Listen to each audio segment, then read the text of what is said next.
Karena kata Pak Slamet, tempat ini akan berubah angker pada tengah malam. Dan katanya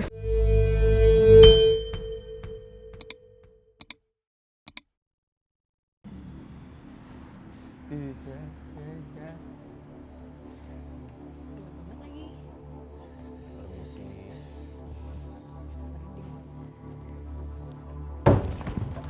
Si Jo, Duh, gue gak suka nih ke tempat kayak gini nih. lo tau gak ini tuh kayak bangunan tua yang udah lama banget gak dihuni. Tuh lihat. merinding sih tuh lihat.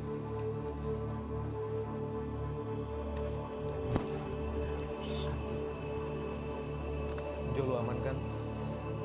Lo dari tadi gemetaran gitu kenapa? Enggak apa-apa ya, jalan dulu. Gak apa-apa, yakin?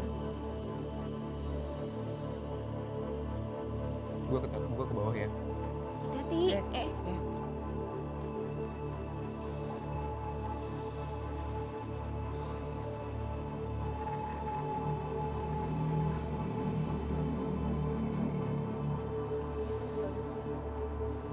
Bener kan? Itu bangunan lama banget tau.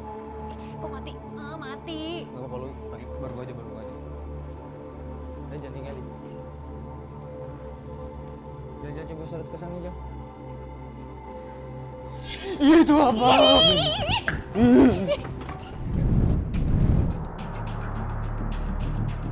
Membayangkan cerita Pak Slamet, sekujur tubuh gue tuh merinding banget.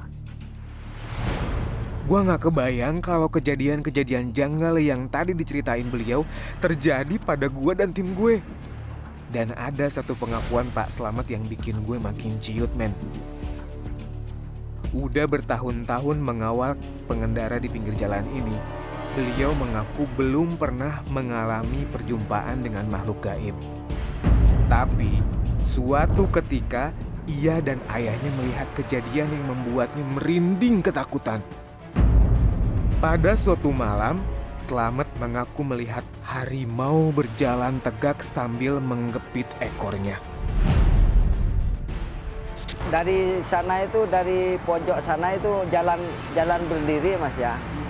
Langsung buntutnya itu di mana kalau bahasanya gini, digempit jalan kaki terus berdiri sampai sini. Bapak saya itu batuk gitu, Mas.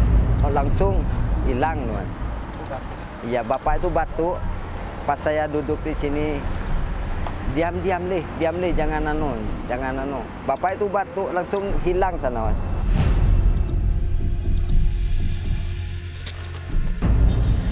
Pak Slamet tidak tahu apakah harimau yang dilihatnya adalah harimau sungguhan atau harimau jadi-jadian. Tapi ayahnya mengatakan kalau hewan buas yang baru saja mereka lihat itu adalah salah satu penjaga hutan alas Gumitir. Tapi pengalaman berhadapan dengan hewan buas itu bukan cuma sekali itu saja, men.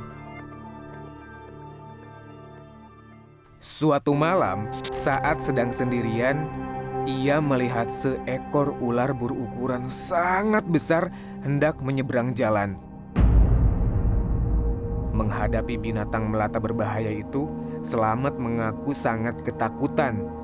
Beruntung, ular itu kembali masuk ke dalam hutan setelah ia mengusirnya menggunakan batu. Jam 2, ular dari sana mau nyebrang,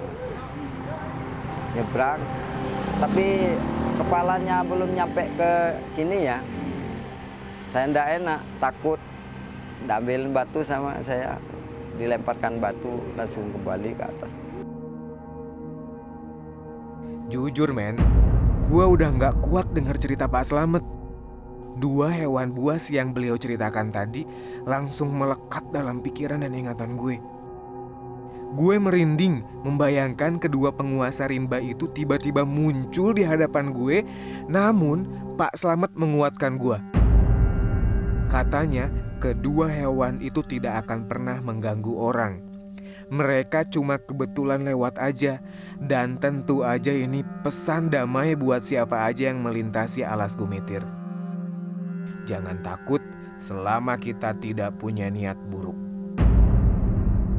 Nggak pernah tuh ganggu orang, enggak pernah. Oh, dia nggak ganggu. Enggak ganggu. Cuma lewat gitu Mas. Cukup lama gua dan teman-teman berada di tempat ini. Suasana semakin gelap dan lampu-lampu kendaraan memberi tanda-tanda kalau hari sudah beranjak malam. Gue dan teman-teman gue memutuskan untuk segera angkat kaki karena area ini sudah mulai diselimuti kabut. Dan ini pemandangan yang mistik banget, men. Perlahan kabut turun dari atas bukit dengan pepohonan yang sangat rindang. Kumpulan kabut itu seperti pasukan malam yang hendak turun gunung. Sumpah men, nyali gue ciut banget ngelihat gumpalan kabut itu turun berarak menuruni lereng Gunung Gumitir. Gue inget banget mitos yang mengatakan bahwa kabut itu tidak pernah kosong. Ia turun dengan sosok tak kasat mata di dalamnya. Sumpah, bulu kuduk gue merinding. Dan ketika gue melihat ke atas, mata gue membentur sesuatu di dahan sebuah pohon besar. Gue ngerasa seperti ada yang memperhatikan gerak-gerik gue dari atas dahan pohon yang sangat tinggi itu. Semakin lama, kabut semakin tebal, setebal perasaan takut gue berada di tempat ini. Dan tiba-tiba gue ngerasa mendengar sebuah bisikan dari dalam diri gue sendiri untuk segera meninggalkan tempat ini. Dengan tegas gue pun meminta teman-teman gue untuk segera kembali ke mobil sebelum suasana semakin gelap. Tanpa banyak basa-basi lagi, gue langsung cabut dari tempat ini. Gue ngeri kalau tertahan di sini sampai tengah malam, men. Karena kata Pak Slamet, tempat ini akan berubah angker pada tengah malam. Dan katanya sih bakal ada keramaian di sini, tapi bukan pasar malam, tapi pasar gaib. Kata Pak Slamet, di atas jam 12 malam, para penghuni tak kasat mata di hutan ini akan turun ke jalanan. Gila, ngeri-ngeri sedep men ngebayanginnya. Satu malam itu ya kapan mobil-mobil kan jarang, kalau sekarang rame yang dan sekarang. Dulunya itu kan satu-satu mobil Mas. Jadi barang halus keluar. Ya katanya orang tuh ramai Mas. Ada yang ura-uraan gitu, ada yang minta tolong gitu.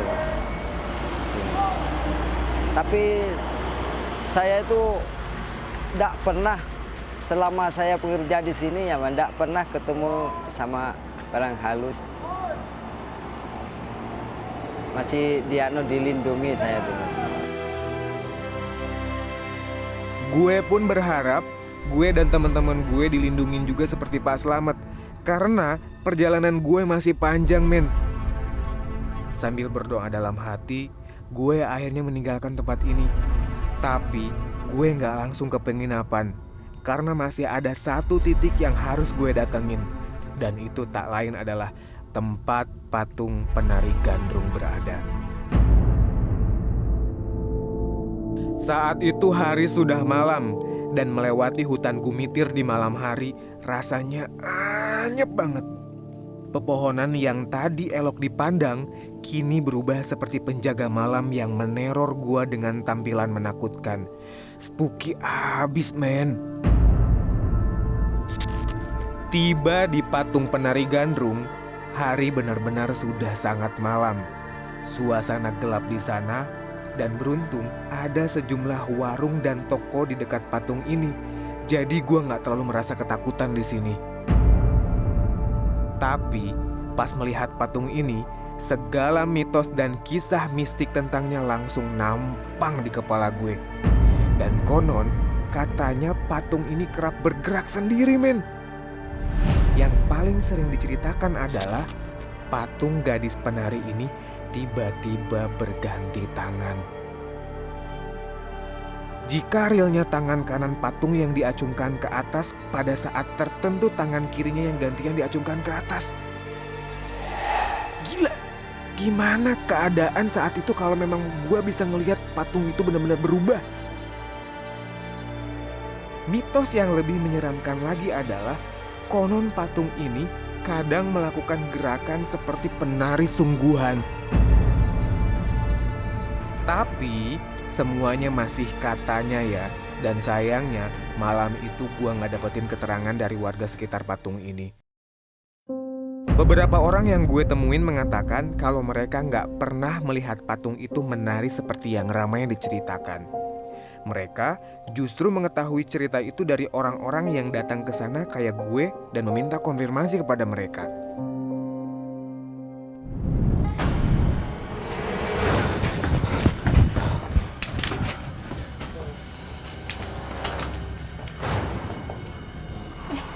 Kenapa Joko basah? Enggak air. Mana ada air sih? Tadi pas lari, Ker. Aduh. Jo, Udah. sekarang lu ganti celana. Iya. Sekarang ada bukti kalau lu tuh benar-benar penakut. Ayo cepetan. Ayo sana ganti. Ih, corok.